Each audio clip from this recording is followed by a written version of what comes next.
Hi everyone, I'm Jack the Rambling Raconteur, and I hope that you're doing well. I'd like to share some thoughts on the Romance of Tristan by Béroul. This is a work from the middle of the 12th century. It's interesting for a few reasons. First, it's the earliest surviving example we have from Europe of the Tristan romance. That gives it some interesting historical context. It's valuable. Certainly the tale of Tristan and Yseult, their deep passion for each other, their forbidden love, is one that has lasted within recorded literature for close to a millennium, and it remains a touchstone within European civilization, European literature, though I think for many readers, in terms of tales of doomed love, it's probably been supplanted by Romeo and Juliet, but nevertheless, it continues to resonate. And so to be able to trace it back to this early historical example is valuable. It's also unique in terms of the style in which it's written. Béroul was writing in French, and he was writing in verse, but the verse he uses is not quite the troubadour poetry or the courtly love songs that were common in his time. Yes, he's drawing from the jongleurs, but he's fusing it. It's not quite a prose narrative. It's certainly not epic, but he's drawing elements from each of these to create a very distinct romance. And now it can be jarring to read at times because of how unusual and distinctive it is. Additionally, here we have an early example of someone who's sort of giving value to his or her story by drawing it and connecting it to the many legends around King Arthur. So there's a little bit of Arthur in here for you. But finally, I think it's really interesting as an example of a fragment. We only have sort of the middle of the romance here. We don't have the beginning, we don't have the ending. The translator, Alan Frederick, took other versions of the Tristan romance to sort of fill in what happened, what happened at the end. But here's, Béroul's actual surviving fragment. And so it sort of draws out that question, what value can a fragment have? Can it still achieve drama? Can it still achieve characterization or irony? Can it be interesting when it's not the complete work? And, I think this work from Béroul is a good example of something that does work very well. So let's just try a sample. Who can be in love for a year or two and not reveal it? For love cannot be concealed. Often one lover would wink at the other. Often they would speak together both alone and in the sight of others. They would not find their pleasure everywhere. And they could not find their pleasure everywhere, and they had to meet many times.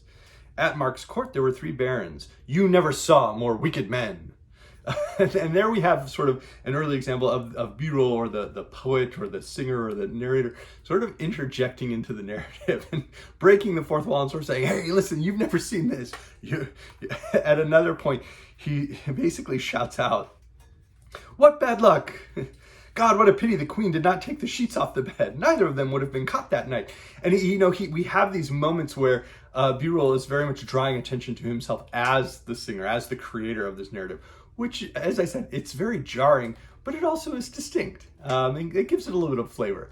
But I think the summary sort of the tale is common to many, but very briefly, Tristan is the nephew of the King of Cornwall, King Mark.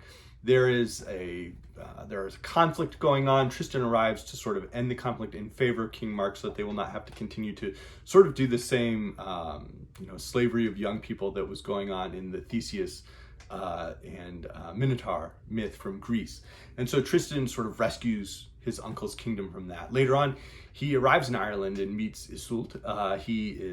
She heals him, despite there having been this previous conflict between, his sort of family, their lands, and her family and her lands.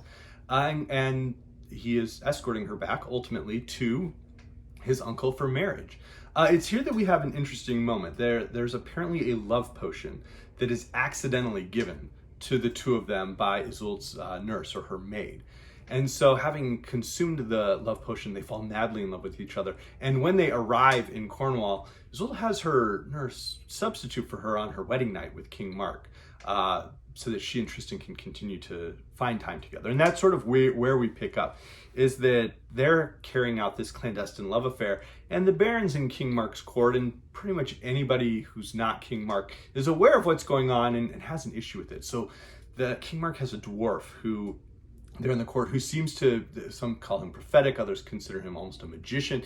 And he has this idea of, wait a second, spread flour all over the floor in your bedroom. So then you'll be able to see that Tristan got up out of bed and walked across the floor and got in bed with, Yseult while you weren't there. And this will be the proof. And that is a unique sort of aspect to this romance. It's not in every work. It's certainly not in the Persian source text for Tristan, Vis and Rami. But it's just kind of a cool, interesting way in which we see this type of event occurring. Tristan realizes this, and so he's leaped from bed to bed to be able to spend the night with Yseult. But in all that leaping, he actually tore open a wound and has now been bleeding on the bed, on the sheets, on the flower. And so when they come back in, they see it. In the leap which Tristan made, the blood fell. What bad luck from his wound onto the flower. God, what a pity the queen did not take the sheets off the bed. Neither of them would have been caught that night. If she had thought of it, she could easily have protected her honor. God worked a miracle here when it pleased him to safeguard them. The king came back into the room. The dwarf was with him holding a candle. Tristan was pretending to be asleep and snoring loudly. The king noticed the blood in the bed. The white sheets were red with it. On the flower, the warm blood could be seen. And on the flower, there were traces of the leap. The king threatened Tristan. And here we have an interesting inversion. Often, of course, the blood on the sheets is this signifier of the woman having lost her virginity. And that was, very much a part of culture in the Middle Ages in Europe, and even through many cultures throughout the 20th century and 21st century. And so here we have rather the man who's been bleeding on the bed, the man who's been bleeding, on the floor. And so that inversion is somewhat interesting. But in this conflict, there's now evidence that the affair has been going on. And so the two lovers are condemned, but Tristan manages to escape. And again, we have this interesting comparable to what happens in Vis and Ramin, where the male partner within the romance is not always as faithful. He's a little bit more deceitful often.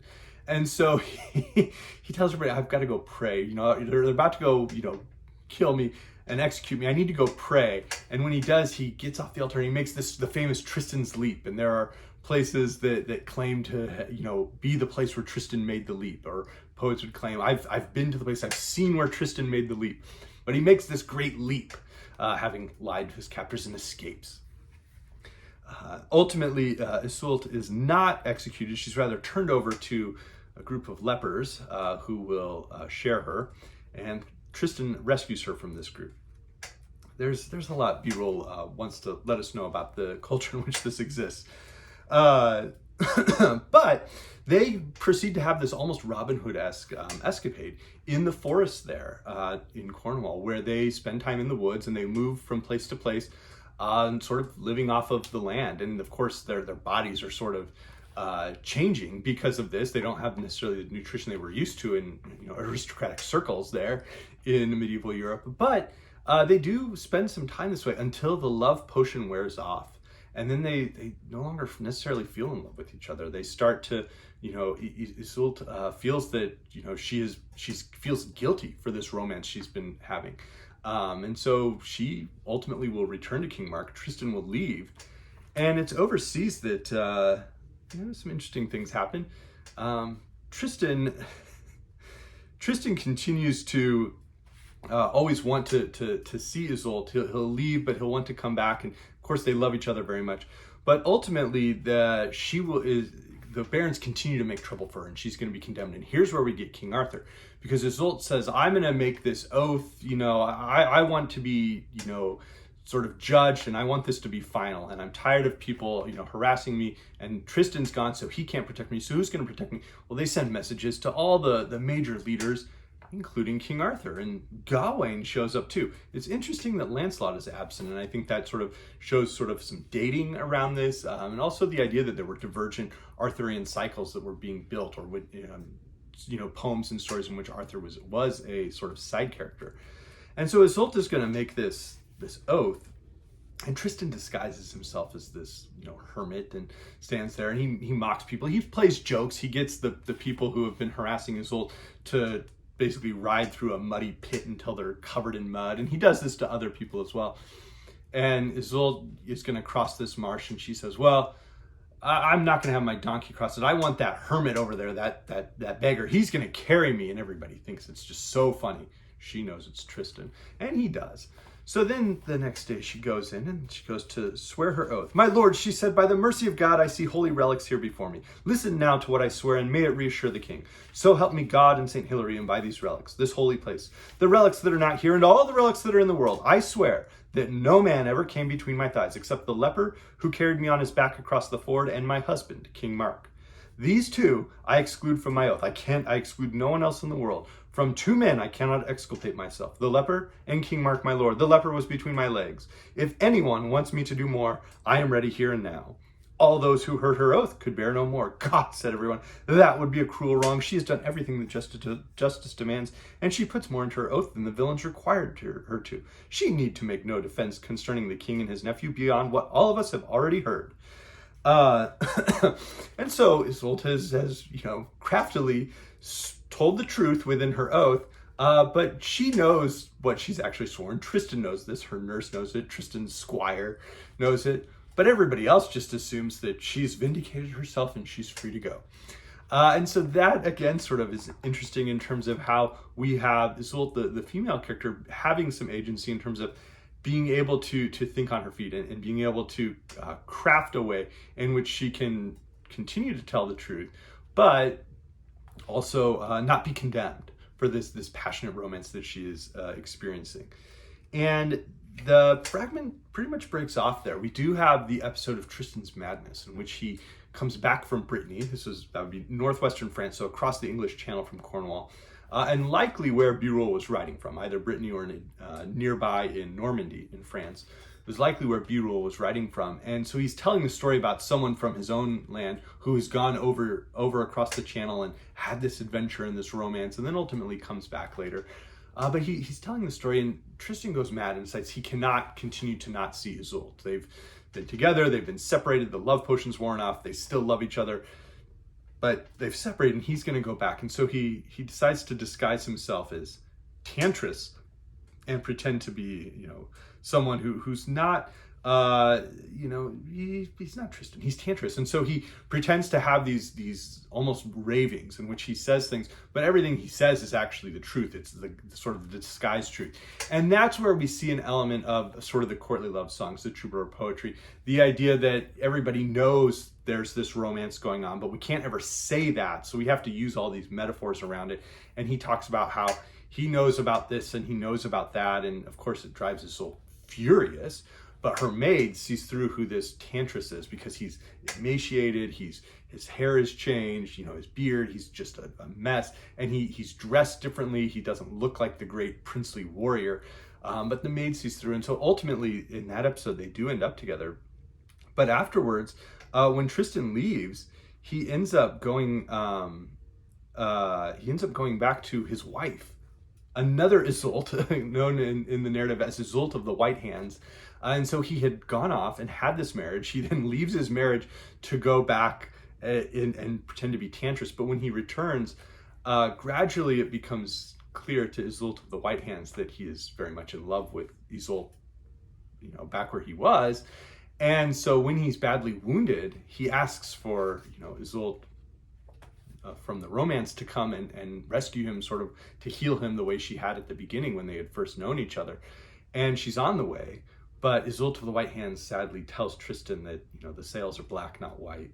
And so he dies sort of realizing that she's not coming, that it's a final rejection and that they won't be together. And Yseult then dies in his arms when gathers him in her arms, and she dies as well. And King Mark, ironically, buries them together in the abbey, where a tree grows up over the altar and sort of joins, unifying the two in death as they could not have been in life. So it's interesting. It's adventurous at times. There's some violent interludes. There's a moment where Tristan has a bow and his arrow, and Yseult says, "Oh, show me how to draw your bow," and sort of points him, "Oh, in this direction." He ends up, she points out to him where one of the barons is spying on them, and so he can, protect them and kill the baron. But it is very much a fragment, and it is jarring to read it. It feels, distinct. Not so Gottfried von Strassburg's Tristan. This is written about a half century later and feels much more polished, much more elaborate. This is a German version of the romance, and that too is fragmentary, though curiously it ends right where the Thomas's Tristan picks up, and so they can sort of be put together. And Gottfried had used Tristan's Thomas to build that. So this is one that I highly recommend. I had mentioned, and in a previous video I had mentioned, that Vis and Ramin by Gorgani seems to be the Persian source for many elements of the Tristan romance. Certainly there are elements that draw on Celtic legend or Celtic myth, the the Tristan, the flower on the floor, for example. There are elements that are unique, but the number of parallels is startling, and this predates the Tristan romance by about a century. And so there's probably some cultural transmission, which is interesting. The idea of the love potion certainly reminds me of the saga of the Volsungs. The love potion is another aspect that's certainly unique to Tristan, but it reminds me of the saga of the Volsungs and the romance between Brynhild and Sigurd, and the ways in which they've loved each other, and the hidden identities that are at stake there. So that was one I certainly was reminded of. And then, of course, I was thinking of the many references in Lancelot and Grail to Arthur, not to Tristan, but to Arthur. And finally, again, the great Troilus and Criseyde from Geoffrey Chaucer, a very polished romance, an incredible narrative, coming in the aftermath of those more genre style poems. So let me know if you've read the Romance of Tristan by Béroul. Let me know your thoughts. Hope you're well.